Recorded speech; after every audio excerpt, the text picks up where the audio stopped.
Hello everyone and welcome back to English with Lucy. Today I'm going to talk to you about confidence. Confidence is something that a lot of language learners lack. I know because I myself speak some other languages, and when I was learning them, I really felt quite shy at times, and I could have used a video by someone to give me a boost. So this is what I want to do for you today. I've got 5 tips that I can give you that will help you learn to speak more confidently, more fluently, and I really hope that my tips will motivate you a bit more so that you can really learn English with lots of enthusiasm. Now, I've got an Instagram account and I like to chat with my students on there. And this morning I posted a video asking my current students what made them feel more confident when speaking English. And I got lots of replies, and at the end of the video I'm going to show some of those replies to you and see if you can relate with them, see if you disagree or agree. I think it's really important to get opinions and information from people who are learning English right now. They are just like you, they're in the same situation. So a little bit about me first. So obviously I am English with Lucy, I am an English teacher and I have been teaching for over 3 years now. It's my love, it's my passion, it's what I want to do for the rest of my life. Now, part of the reason that I enjoy teaching so much is because I have also been through the language learning experience. I've been through it with Spanish. I now speak fluent Spanish. Y si me queréis ver hablando en español, pues podéis ver este vídeo aquí que grabé hablando de los errores que he cometido en español. Right, so let's get started with the tips. The first and most important tip I can give you is laugh at yourself. Have a sense of humour. Don't take it too seriously. On this channel, I like to laugh, I like to have fun, and sometimes I will sort of make fun of the errors that my students normally make, and this is because I want them to get used to laughing at their own errors. Enjoy your errors. Your errors are not bad, and if you can laugh at them, it will make the learning experience so much more pleasant. Now, my teaching methods aren't for everyone. For every 99 positive comments, I will receive a negative one saying, "You shouldn't laugh at your students, you're a terrible teacher." Now, I can laugh at your errors, but I can also laugh at mine, and I do frequently. So that's why I include the outtakes at the end of some of my videos, and that's why I filmed my Perra Choriza video, which is actually in Spanish, but it's of me talking about the stupid, ridiculous, hilarious errors that I made in Spanish. I once asked for a penis Caesar salad. I once also made an awful mistake in an ice cream shop. The word for a cone of ice cream is un cono de helado, and the word for vagina in Spanish is coño. And I think you can probably imagine what I asked for, un coño de helado. Yeah, I was kind of embarrassed in the moment, but now I can laugh about it, and it's a great story to tell. I always find that if you're finding it hard to have a good conversation with someone that's also learning another language, well, a really good way of starting a conversation is by talking about the errors that you've made whilst learning languages. It's always a really good conversation starter for me. Now, number 2 is all about your mistakes again. So we're not just laughing about them, we are intentionally making them.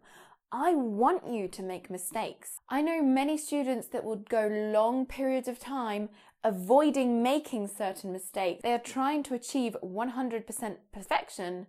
I want you to laugh at your mistakes, learn from them, and move on. Mistakes are essential. Even in English, I make mistakes, and you guys love pointing them out. So you need to accept your mistakes, learn from them, laugh at them, and move on. Okay, number 3 is pretend that you are confident. When I started teaching English, I was only 19. And I remember walking into classrooms of 20 to 30 adults, nervous, low-level adults in Spain, and just thinking, wow, I am the youngest person in this room. I have to get this group of scary, scary adults to trust me and believe what I'm saying and listen to me, and also to respect me. And I'd never really felt truly nervous before in my life, but walking into big classrooms, especially on the first day, was nerve-wracking. It made me really nervous and really anxious. And I found that the best way of gaining confidence was to pretend I was confident. I hadn't been teaching for long. I didn't have much experience, but I tried my best. I prepared hard and I walked in, held my head high, and I spoke to everyone confidently.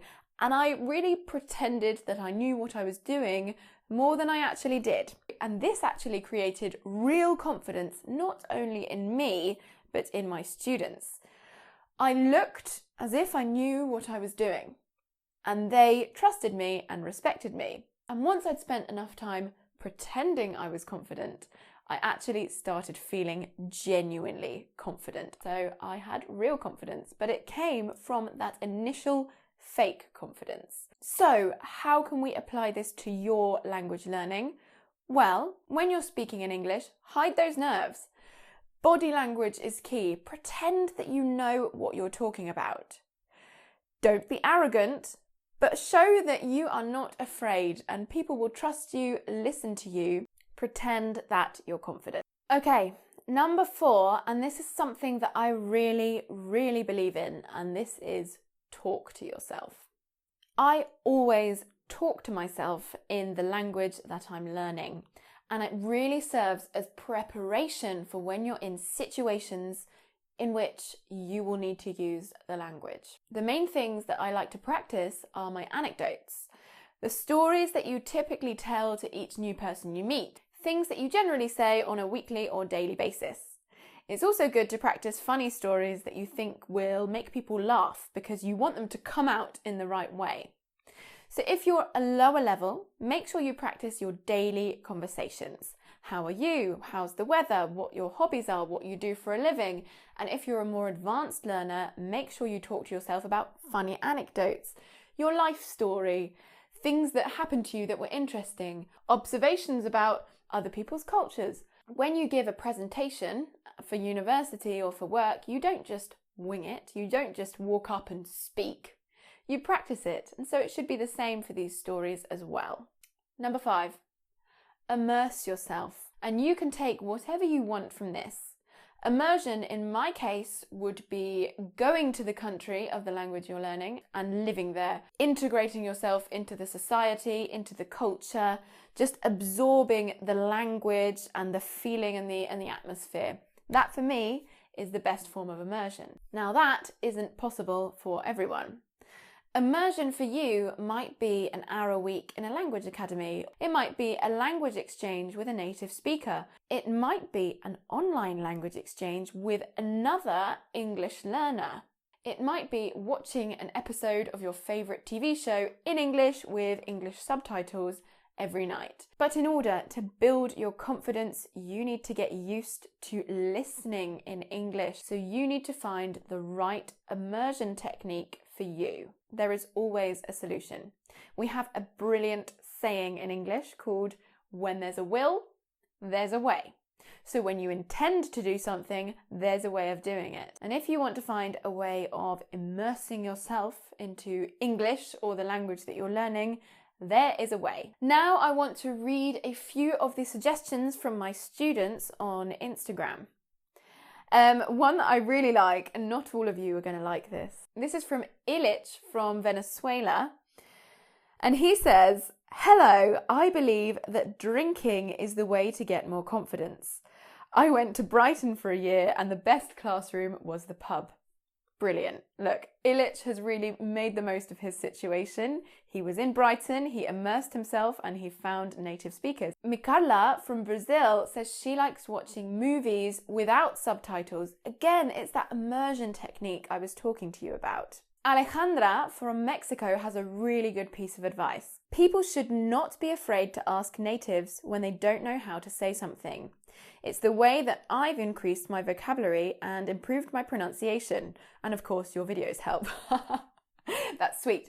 Yeah, Alejandra is absolutely right. Mohammed has also got some really good advice. He says, speak English with your close friends. Yeah, you can speak English with people you trust. He also says to imagine yourself in different daily situations in which you have to speak English.